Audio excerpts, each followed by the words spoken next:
नमस्कार, बहुत स्वागत है आपका। न्यूज स्टेट देख रहे हैं आप। मैं हूं आपके साथ शिका राणा। देखिए, साल 2026 की होली इस बार खास रहने वाली है क्योंकि फाल्गुन पूर्णिमा के दिन चंद्र ग्रहण पड़ रहा है। माना जा रहा है कि ऐसा संयोग करीब 100 साल बाद बना है और इसी वजह से होलिका दहन और पूजा के वक्त को लेकर लोगों में उलझन बनी हुई है।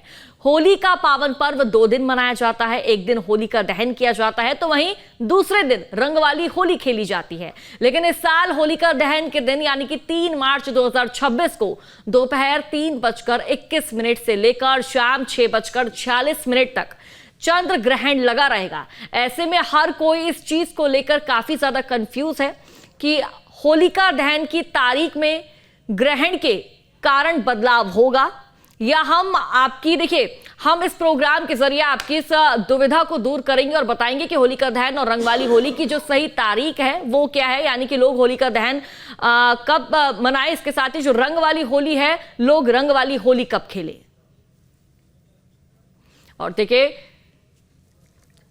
चर्चा को भी आगे बढ़ाएंगे। खास मेहमानों का पैनल भी हमारे साथ जुड़ेगा। लेकिन फिलहाल स्थिति काफी ज्यादा गंभीर है क्योंकि अक्सर हमें देखते हैं जब होलिका दहन मनाई जाती है, होलिका को दहन किया जाता है, उसके अगले दिन ही हम रंग वाली होली खेलते हैं। लेकिन फिलहाल जो स्थिति बनी हुई है, काफी ज्यादा असमंजस की स्थिति यहां पर क्रिएट हुई पड़ी है कि आखिरकार लोग होली मनाए तो कब मनाए, होलिका दहन का पावन पर्व लोग कब मनाए। और देखिए, इसी परेशानी को दूर करने के लिए हमारे खास मेहमानों का पैनल भी जुड़ चुका है। उनका परिचय आपसे करवा देती हूँ। राकेश चतुर्वेदी जी है, हिंदू धर्म गुरु है। सर, आपका बहुत बहुत स्वागत है न्यूज स्टेट पर। इसके साथ ही रेणुका पंचाल जी है जो कि ज्योतिषाचार्य है। मैम, आपका भी बहुत बहुत स्वागत है। आचार्य चंद्रमणि शुक्ला जी है हमारे साथ जो कि ज्योतिषाचार्य है। आपका भी सर बहुत बहुत स्वागत है। सबसे पहले राकेश चतुर्वेदी जी, आपके पास आते हुए, सर, असमंजस की स्थिति बनी हुई है कि आखिरकार होली का जो पर्व है कब मनाएं, 2 को मनाएं, 3 को मनाएं या फिर 4 को मनाएं। आपके अनुसार होली का जो पर्व है कब मनाना चाहिए? प्रथम तो न्यूज स्टेट के सभी दर्शकों को मेरा वंदन है और अपने सहयोगियों को भी मैं वंदन करता हूं और आपको भी नमन है मेरा।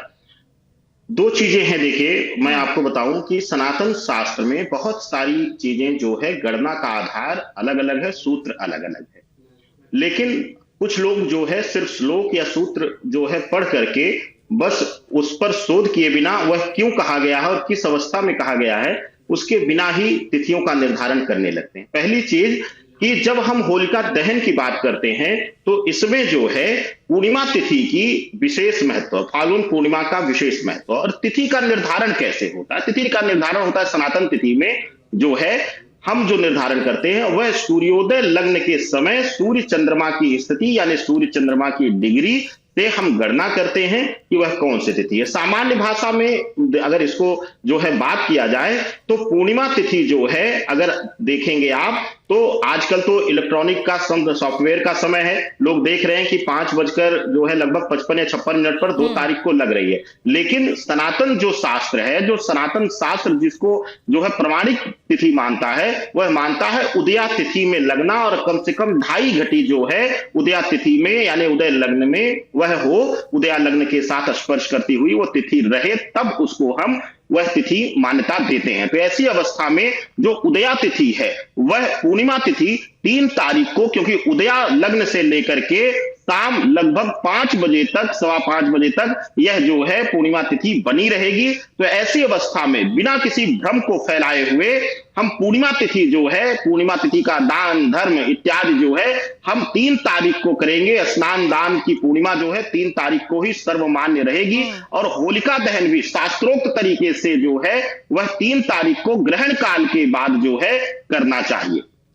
सर, क्या समय रहने वाला है जब ग्रहण काल के बाद होलिका जब दहन करेंगे, उसका शुभ मुहूर्त क्या रहने वाला है 3 तारीख का? देखिए, प्रातः काल ही, क्योंकि ग्रहण काल लग रहा है, क्योंकि ग्रहण लग रहा है तो ऐसी अवस्था में प्रातः 6 बजे से ही सूतक लग जाएगा। तो सुबह से ना होलिका का पूजन होगा और ना ही कोई क्रिया पूजन क्रिया से संबंधित की जाएगी। ऐसी अवस्था में लगभग 6:47, जैसा कि आपने 6:46 बोला, 6:47 या मैक्सिमम जो है पश्चिमी क्षेत्रों में 6:50 6:55 तक जो है समाप्त हो जाएगा, यानी भारतवर्ष की धरा पर चंद्रग्रहण समाप्त हो जाएगा। और जैसे ही चंद्रग्रहण समाप्त होता है, सूतक पातक सब समाप्त हो जाता है। उसके बाद शुद्धि करके गंगा जल का छिड़काव करके जो है वह पूजन और उसके बाद जो है होलिका दहन 7 बजे के बाद जो है किया जा सकता है। इसमें कोई दोष नहीं है। ठीक है, अब मैं रेणुका जी आपका रुख करना चाहूंगी। रेणुका जी, आपके अनुसार होलिका कब दहन करनी चाहिए और रंगोत्सव कब मनाना चाहिए? देखिए, चंद्र ग्रहण होने की वजह से 3 तारीख को जब ग्रहण होने की वजह से जो होलिका दहन है वो वैसे हम 2 तारीख को कर सकते हैं, क्योंकि शाम को 5 बजे 5:30 बजे से पूर्णिमा लग जाएगी। तो जहां पर शाम का होलिका दहन होता है, जैसे कि पर्टिकुलर एक समय होता है, उस समय में वो होलिका दहन किया जाता है। तो हम जो है 6:30 से 6:20 से 6:40 तक कर सकते हैं 2 तारीख को। और 3 तारीख को चूंकि रंगोत्सव है, तो ग्रहण में रंगोत्सव का इतना फर्क नहीं पड़ता है, तो हम 3 तारीख को जो फाग उत्सव मना सकते हैं। तो होलिका दहन जो है हम शाम में कर सकते हैं। वैसे तो शास्त्रों को तो यही बताया गया है कि अगर भद्रा उषा काल से ज्यादा हो तो फिर हम शाम को भी, और अगर ग्रहण आ गया है इस कारण से हमको 2 तारीख को ही होलिका दहन करना उचित रहेगा। मतलब आपका कहना है 2 को होलिका दहन करें और रंगोत्सव का जो पर्व है वो 4 को मनाएं, ये आप कह रही हैं? नहीं, 3 को मनाएं। 3 को मनाएं, मतलब रंगोत्सव 3 को और होलिका दहन 2 को। और आपका ये भी कहना है कि चंद्र ग्रहण का कोई असर नहीं पड़ेगा रंगोत्सव में? जी ठीक है, आऊंगे आपके पास। हमारे साथ आचार्य चंद्रमणि शुक्ला जी भी जुड़े हुए हैं। सर, आपके अनुसार होलिका दहन कब करना चाहिए, इसके साथ ही रंगोत्सव वाली जो होली है वो कब मनानी चाहिए? जी राधे राधे। देखिए, ऐसा है, आप ही आचार्य जी ने कहा कि उदया तिथि का महत्व है हमारे सनातन पद्धति में। वास्तव में उदया तिथि का महत्व है, परंतु उदया तिथि के अनुसार अगर हम चलेंगे तो थोड़ा सा ये है, यहाँ उस दिन के लिए विशेष करके चंद्र ग्रहण जब पड़ रहा है और ग्रहण में सूतक काल भी सुबह 6:45 के लमसम से कुछ लग रहा है, तो चंद्र ग्रहण लग जाने से मंदिर के कपाट भी बंद रहेंगे, सारी चीजें, सूतक काल भी रहेगा। और उदया तिथि का महत्व हमारे यहाँ है, हम ये भी मानते हैं, परंतु शास्त्रोक्त एक बात ये भी कही गई है, अथ परेण्य ग्रस्तोदयस तथा पूर्वे दिने भद्रा वर्जरात्रि चतुर्थ्यो याम्ये विष्टुपुंक्षे वा होलिका कार्यम। और उसके ऊपर लिखा गया है, अत चेन्द्रम ग्रहणम तथा तात्र्यो वाग्निशिर भद्रावर्जित पूर्णिमायाम होलिका दीपकम। अर्थात उदया तिथि का महत्व है, उदया तिथि में करना चाहिए, परंतु होता क्या है, जब अगर हमारे यहाँ ग्रहण इत्यादि आ रहा है तो ग्रहण इत्यादि के दिन उसको त्याग करके उसके पूर्व में ही, पूर्व दिन ही होलिका दहन करना चाहिए। अब होलिका दहन हमारे यहाँ हम 2 तारीख को पंचांग के अनुसार भी देखें तो पंचांगों में, कई पंचांगों में भी होलिका दहन का जो समय दिया है वो 2 तारीख का दिया है, और 3 तारीख का इस बार खाली रहेगा। और जो होली का उत्सव मनाया जाएगा वो 4 तारीख को मनाया जाएगा। उसका एक और कारण मैं बताऊं, गाँवों में क्या है, आज भी आप गाँव की तरफ चले जाएं, यहाँ तो शहर में तो 1 घंटे में जला करके और ये सब को कर दिया जाता है, वहाँ गाँव में आप चले जाएं तो होलिका दहन को कोई देखता भी नहीं है। वहां तो एक विशेष व्यक्ति जाता है जिसे होलिका दहन करके आता है, वो प्रातः काल जाके उसकी पूजा करते हैं और प्रातः काल उसकी परिक्रमा इत्यादि करके, और फिर उसके बाद रंगोत्सव इत्यादि होता है। इसके पहले अगर देखा जाए तो होलिका की पूजा, दिन में लोग होलिका की पूजा करते हैं और वहाँ प्रसाद इत्यादि चढ़ाते हैं। अब यदि सूतक काल रहेगा तो 3 तारीख को ना हम प्रसाद उसमें चढ़ा सकते हैं, ना पूजन कर सकते हैं। 3 तारीख को अगर शाम को जलाते हैं तो इस कारण से क्या है कि शास्त्रोक्त भी कहा गया है कि यदि चंद्र ग्रहण पड़ता है तो ग्रहण के पूर्व दिन को ही लेकर के होलिका दहन किया जा सकता है।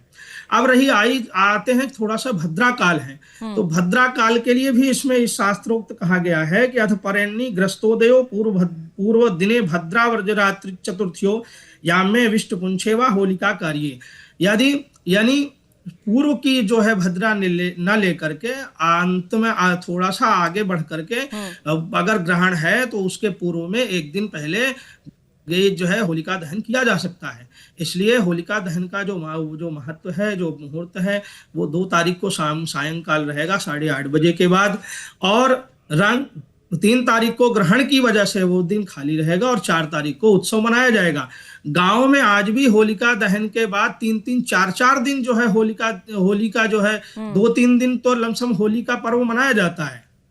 ठीक है, तो इसलिए जो है होलिका दहन का जो पंचांग में भी विशेष करके लिखा हुआ है, हम उसको उस बात को नकारते नहीं है, लेकिन ग्रहण की वजह से बस जो है उदया तिथि को ना लेकर के हम प्रदोष व्यापनी जो है तिथि को लेकर के 2 तारीख को होलिका दहन करेंगे।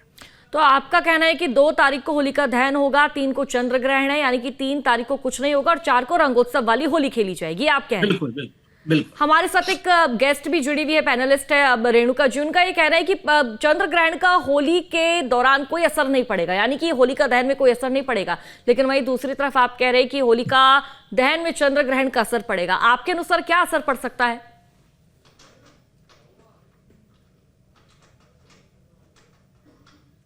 देखिए, मैंने ये कहा है कि होलिका दहन जो है वो 2 तारीख को होगा, और जो फागोत्सव है, जो कि रंग हम खेलते हैं, वो हम ग्रहण में भी खेला जा सकता है, उसमें कोई प्रॉब्लम नहीं है। लेकिन वो उसको अगर हम अवॉइड करना चाहें जो लोग, तो वो 4 को भी कर सकते हैं, 4 को भी खेल सकते हैं। लेकिन जो होलिका दहन है वो तो हमें 2 तारीख को ही करना होगा, क्योंकि फिर अगर हम दूसरे दिन शाम तक करते हैं तो पूर्णिमा तिथि खत्म हो जाती है। तो फिर रेणुका जी, मतलब आप यहाँ पर ये कह रही कि 2 को होलिका दहन करें और 3 को रंगोत्सव वाली होली खेलें। रंग वाली जो होली हम खेलेंगे चंद्र ग्रहण का, उस होली में कोई असर नहीं पड़ेगा, ये आप कह रही हैं?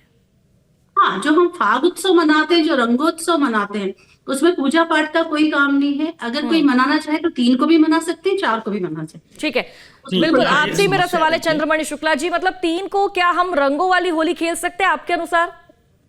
देखिए, यहाँ एक समस्या ये है कि रंगों वाली होली खेलने का की बात अलग है। केवल होली ही नहीं खेलते हम लोग उस दिन, जिस दिन रंग होता है उस दिन लोगों के घर जाते हैं, और घर जाने का मतलब कुछ बिना खाए पिए तो आएगा नहीं आदमी, है ना। और सूतक काल में, ग्रहण काल में कैसे किसी को कोई खिलाएगा? हमारे यहाँ शास्त्रों का अगर हम शास्त्रोक्त मान रहे हैं तो हम तो उस दिन कुछ खाते पीते भी नहीं है, है ना। सूतक काल में भी खाएंगे पिएंगे नहीं, और किसी के यहाँ जाएंगे तो बिना खिलाए तो वापस आने नहीं देगा। इसलिए उस दिन रंगोत्सव ना करके 4 तारीख को रंगोत्सव होगा। जैसे होली केवल रंगों का त्योहार नहीं है, होली लोगों के यहाँ मिलने उठने बैठने का, उनके यहाँ जाने का, उनके यहाँ उनके खाने पीने का, ये एक उत्सव है। तो हम अगर खाएंगे पिएंगे नहीं तो फिर कैसे हम रंग खेलने ही केवल थोड़ी जाएंगे?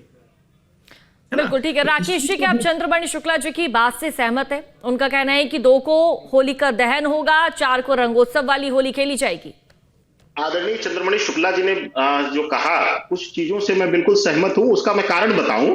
हालांकि मैं आदरणीय चंद्रमणि शुक्ला जी से मैं यह निवेदन भी करता हूं, जो श्लोक और सूत्र उन्होंने पढ़े, मैंने शुरुआत में कहा, वह उन परिस्थितियों के लिए कहा गया है जब उदया तिथि में तिथि ही ना मिल रही हो अगले दिन। जैसे कि अगर आज कई बार जैसे होता है तिथि का क्षय होता है और उसी दिन भद्रा लग रही हो, तो ऐसी विषम परिस्थिति में अगर उदया तिथि अगले दिन ना मिल रही हो तो उन काल का, भद्रा काल के कुछ काल में वर्णन मिलता है। कुछ काल में यानी कि हम 3 तारीख को प्रातः काल 6 बजे, लगभग 6:21 से जो है सूतक मान्य हो जाएगा। 6:21 से पहले जला सकते हैं, मैं एकदम सहमत हूं उनसे। कुछ काल के भद्रा में जलाया जा सकता है। लेकिन एक चीज और मैं कहूंगा, आदरणीय शुक्ला जी ने एक बहुत अच्छी बात कही कि 3 तारीख को ग्रहण है, सूतक लगा रहेगा, और सूतक पातक में कोई भी ऐसा कर्म नहीं किया जाता जहां शुभता से जिसको जोड़ा जाए। और एक चीज और आपको बता दूं, लोग भूल रहे हैं, होलिका दहन पूर्णिमा तिथि में जलाई जाती है और प्रतिपदा में हम रंगोत्सव करते हैं, क्योंकि प्रतिपदा से एक नया ऊर्जा जो है होलाष्टक समाप्त हो जाता है। होली क्यों जलाई जाती है? होलाष्टक की समाप्ति पूर्णिमा तिथि से हो जाती है जब होलिका दहन हो जाता है, और प्रतिपदा तिथि में ही हमें रंगोत्सव करना चाहिए। और लोग ये भूल रहे हैं, लोग जब 3 तारीख को होली खेलने के लिए कह रहे हैं तो ये भूल रहे हैं कि उस होलिका के राख को पहला हम स्पर्श करते हैं। आप सब गांव देहात और जमीन से जुड़े हुए लोग हैं, पहला जो हम स्पर्श कराते हैं वह उस होलिका की राख को हम जो है धुलिंडी करते हैं, यानी धूल उड़ाते हैं। ऐसी अवस्था में जब हम वह अपवित्र राख जो है, यानी ग्रहण के साये में वह राख, और अगर हम 2 तारीख को रात में जला देते हैं, मैं एक जो है सैद्धांतिक बात कर रहा हूं। देखिए, कई जगहों पर, आदरणीय शुक्ला जी भी ये मुझे लगता है कि सहमत होंगे कि कई जगहों पर सूत्र के साथ जो है आध्यात्मिक महत्व को भी वरीयता दी गई है। और आध्यात्मिक महत्व के अनुसार जब वह राख जो है ग्रहण और सूतक को स्पर्श करेगी तो वह अशुद्धि की अवस्था में आ जाती है। ऐसी अवस्था में फिर उसको विराम दे करके एक रात 4 तारीख को थोड़ा सा संदेहात्मक हमें आध्यात्मिक दृष्टिकोण से, ऊर्जा के दृष्टिकोण से लग रहा है। बाकी शास्त्र जो गवाही देता है, एकदम मैं चंद्रमणि जी की बातों से सहमत हूं कि नियमतः जो है पुष्य काल में, यानी कि लगभग जो है पुष्य काल आरंभ हो जाएगा 12:30-1 बजे के बाद 2 बजे की रात्रि में हो जाएगा आरंभ, यानी 3 तारीख आंग्ल भाषा के अनुसार लग जाएगी। लेकिन आप जला लें कोई दिक्कत नहीं है, पूजन कर लें कोई दिक्कत नहीं है, मगर जो है क्योंकि प्रतिपदा तिथि में धुलेंडी होनी चाहिए, यानी पूर्णिमा में नहीं, क्योंकि उस दिन वह दोष होलाष्टक का रहता है। हम एक दोष से मुक्ति पा करके हम अपने ईश्वर, अब यहाँ 2 तर्क आता है। मैं आपको बता दूं कि यहाँ पर जो लोग जानते हैं, आदरणीय शुक्ला जी मेरे बड़े हैं और अग्रज हैं, मुझसे ज्यादा विद्वान है, और मुझे लगता है इस पर सहमत भी होंगे कि यह जो होलाष्टक है और होली जो है, यह सिर्फ वैष्णवी परंपरा के लिए वर्जना नहीं है, यह शिव परंपरा, शैव परंपरा के लिए वर्जना। यहाँ जो है भगवान विष्णु लगातार अपने भक्त प्रहलाद 8 दिनों तक प्रताड़ित किए जाने के लिए से पीड़ा में थे, वहीं शिव जो है सती को लेकर पीड़ा में थे। तो दोनों संप्रदाय जो है, दोनों पथ की मान्यता वाले जो है इस समय पीड़ा में रहते हैं ईस्ट जो है। ऐसी अवस्था में पूर्णिमा को समाप्त करके प्रतिपदा में हम एक नए पखवाड़े के आरंभ में हम नई ऊर्जा का आवाहन करते हैं, जिसमें धुलेंडी करके हम रंग खेलते हैं। तो न्यायोचित तरीके से देखिए, सूत्र क्या कहते हैं, गणना क्या कहती है, उसके साथ आध्यात्मिक महत्व क्या कहते हैं, इसका भी विशेष महत्व सनातन में है। बिल्कुल, मतलब सर आपके अनुसार 2 को होली का दहन होना चाहिए और 4 को रंगोत्सव वाली होली खेली जानी चाहिए। मतलब 2 मेहमान हमारे इस बात को लेकर सहमत है। लेकिन रेणुका जी का कहना है कि होली का जो पर्व है, रेणुका जी आपसे मेरा सवाल है, आप कह रही हैं कि अब 3 को भी हम होली का पर्व बना सकते हैं, रंगोत्सव यानी कि रंग लगा सकते हैं एक दूसरे को, लेकिन यहाँ पर 2 हमारे मेहमान, हमारे जो पैनलिस्ट है, उनका कहना है कि 3 को हम कैसे रंग लगा सकते हैं, आध्यात्मिक इसका महत्व ही नहीं है। जी, आध्यात्मिक महत्व नहीं है। वैसे अपन 4 को खेल सकते हैं होली, लेकिन क्या है कि जो बच्चे हैं या जो नहीं मानेंगे, जैसे होली जलती है और तुरंत वो लोग बच्चे खेलने लग जाते हैं होली, तो उनके लिए वो 3 को खेल सकते हैं। मतलब कोई ऐसा नहीं है कि रंग नहीं लगा सकते हैं। और रहा सवाल, जब हम उसको शास्त्रोक्त तरीके से, जब जो लोग एक दूसरे के घर जाते हैं, कुछ भोजन करते हैं, वो 4 तारीख को भी खेल सकते हैं। मतलब ऐसा नहीं है कि कुछ अगर बच्चे खेलते हैं होली तो कुछ अशुभ होगा। कहने का मतलब ये है कि अगर बच्चे रंग लगा भी लेते हैं उस दिन, या 3 तारीख को अगर वो होली खेलते भी है तो कोई प्रॉब्लम नहीं। ठीक है। और 4 तारीख को जो है, 4 तारीख को तो फागोत्सव मना ही सकते हैं। तो 8 दिन तक चलता है फागोत्सव तो फिर हमारा। ठीक है, मतलब आपका कहना है कि अगर कोई बच्चे हैं, बच्चे मान नहीं रहे, तो वो 3 तारीख को अपनी होली खेल सकते हैं। लेकिन जो बड़े हैं, जो होली खेलते हैं, एक दूसरे के घर जाते हैं, एक दूसरे को गुलाल लगाते हैं, वो पर्व 4 को ही होना चाहिए। आप मतलब इस बात से सहमत है? जी जी जी, ठीक है। अब मेरा सवाल आपसे रहेगा, आचार्य चंद्रमणि शुक्ला जी। सर, हम ये देख रहे हैं कि लगातार त्योहार ऐसे हो रहे हैं। हमने लास्ट टाइम दिवाली भी देखी, असमंजस की स्थिति थी कि 21 को दिवाली बनाए या 20 को दिवाली बनाए, लेकिन इस बार भी ये तस्वीर देखने को मिल रही है। आखिरकार सनातन धर्म में ऐसा क्यों हो रहा है बार बार कि त्योहारों को 2 दिन मनाया जाए, 1 दिन का गैप बीच में पड़ रहा है, ऐसा क्यों हो रहा है?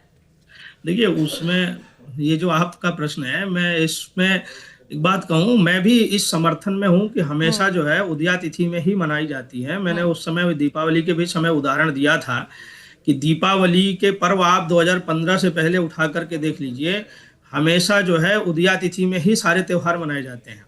अगर अमावस्या 10 बजे तक सुबह तक भी है, तब भी उदया जो है दीपावली उसी दिन मनाई गई है। आप 2015 से पहले जो भी उठा के देख लीजिए। आज क्या है, आज वो सोशल मीडिया का इतना प्रचलन है, कोई भी अपने करके एक वीडियो डाल देता है, लोग भ्रमित होते हैं। तो उस वजह से लोग जो है, पहले लोग चलते थे पंचांग के अनुसार, आज क्या है ज्यादातर लोग चल रहे हैं सोशल मीडिया के अनुसार। इस वजह से लोग भ्रमित होते हैं। ठीक है, अब मैं आपको एक उदाहरण के तौर पर बता रहा हूँ कि आप इतिहास उठा करके देख लीजिए। 2015-2010 से पहले जो भी त्योहार थे, कभी 2 नहीं मनाए गए हैं। ये 2015 के बाद से ही 2 त्योहार क्यों मन रहे हैं? उसका कारण यही है, ये सोशल मीडिया है। सोशल मीडिया पे जिनको कुछ पता भी नहीं है, वो एक वीडियो डाला उसने और अपनी वीडियो डाल करके बस वो तो फ्री हो गया, पर लोग भ्रमित यहाँ पे हो रहे हैं ना। अच्छा, दूसरा क्या है, मैं देखो यहाँ पे बड़ी जिम्मेदारी से एक बात कहूंगा। हमारे यहाँ आज क्या है, राजनीति इतनी हो गई है। हमारे यहाँ जो 4 शंकराचार्य हैं, शंकराचार्य इसीलिए बनाए गए थे कि हमारे धर्म में कोई दिक्कत आवे ना तो उसका निदान ये लोग करेंगे। आज क्या है, जब भाई 4 शंकराचार्य हैं, चारों एक मत से होकर के ये बोलते हैं कि नहीं जी, होली तो इस दिन मनेगी, दीपावली इस दिन मनेगी, सारे आदमी एकदम निश्चिंत हो जाएंगे और सब लोग बढ़िया उसी दिन प्रेम से मनाएंगे। पर इनका कोई बयान आता है?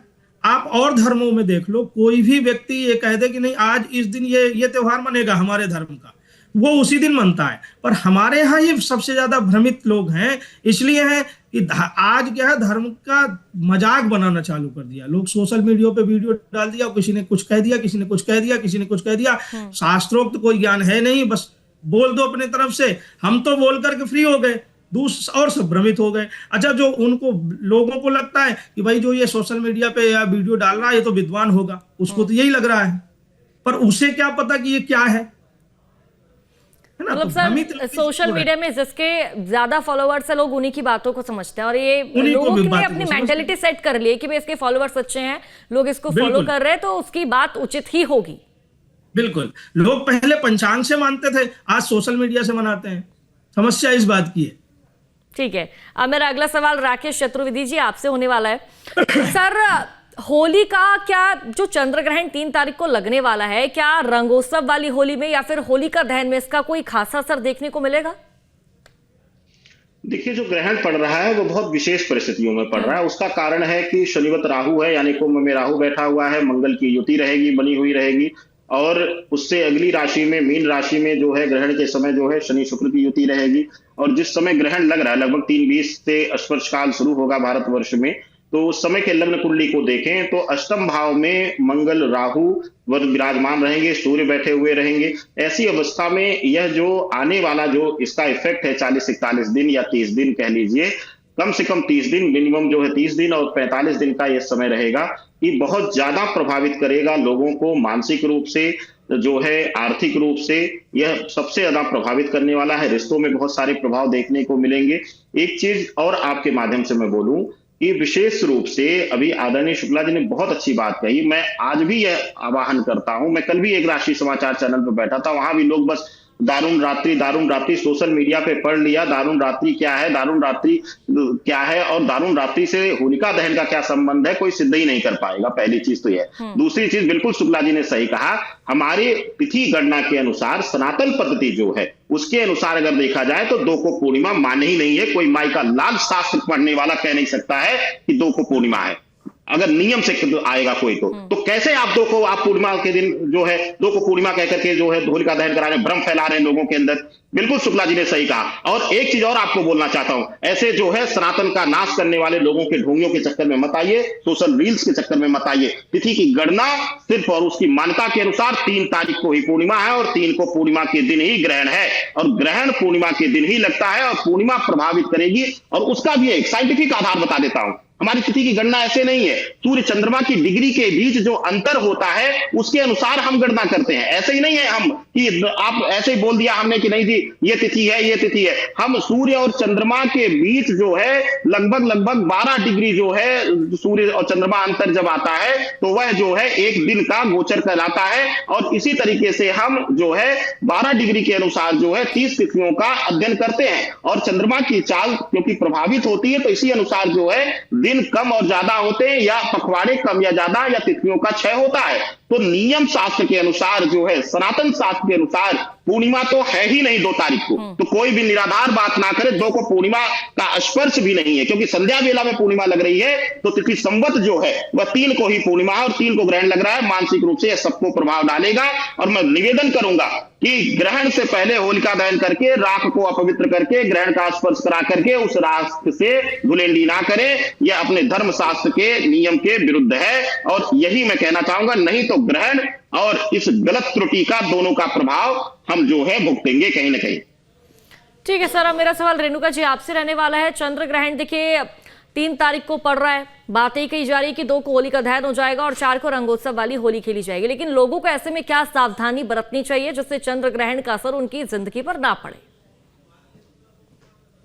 जी, जैसे ये जो चंद्र ग्रहण हो रहा है पूर्व फाल्गुनी नक्षत्र में हो रहा है और सिंह राशि पे हो रहा है, तो सिंह राशि और कुंभ राशि वालों को विशेष ध्यान रखना है, क्योंकि उन्हें दुर्घटना और इसका ज्यादा भय है चोट लगने का। तो चाहे वो होली खेलें, चाहे वो 4 को भी खेलें, क्योंकि ये असर तो जो है 1 महीने तो रहता ही है, तो कम से कम कुंभ और जो है सिंह राशि वालों को ज्यादा इसमें विशेष ख्याल रखना है। इसके अलावा ये ग्रहण चंद्रमा पे है, तो चंद्र ग्रहण है, तो जो है जो भी स्थितियां दूसरी राशि वालों के लिए भी खराब बन रही है, सिर्फ 1 या 2 राशियां ऐसी है जिसके लिए थोड़ा शुभ रहेगा, बाकी सभी राशियों के लिए अशुभ है। तो इसमें जो तुला राशि है उसके लिए थोड़ा शुभ है, और वृश्चिक के लिए थोड़ा शुभ है, बाकी सभी के लिए कुछ न कुछ इसमें है। जैसे मकर वालों के लिए दुर्घटना का भय है, और इसके अलावा बहुत सारी चीजें हैं जो हमको वैसे तो ध्यान रखनी ही है चंद्र ग्रहण में, लेकिन सारी राशियों वालों के लिए इस बार 1 महीना खतरा ही है।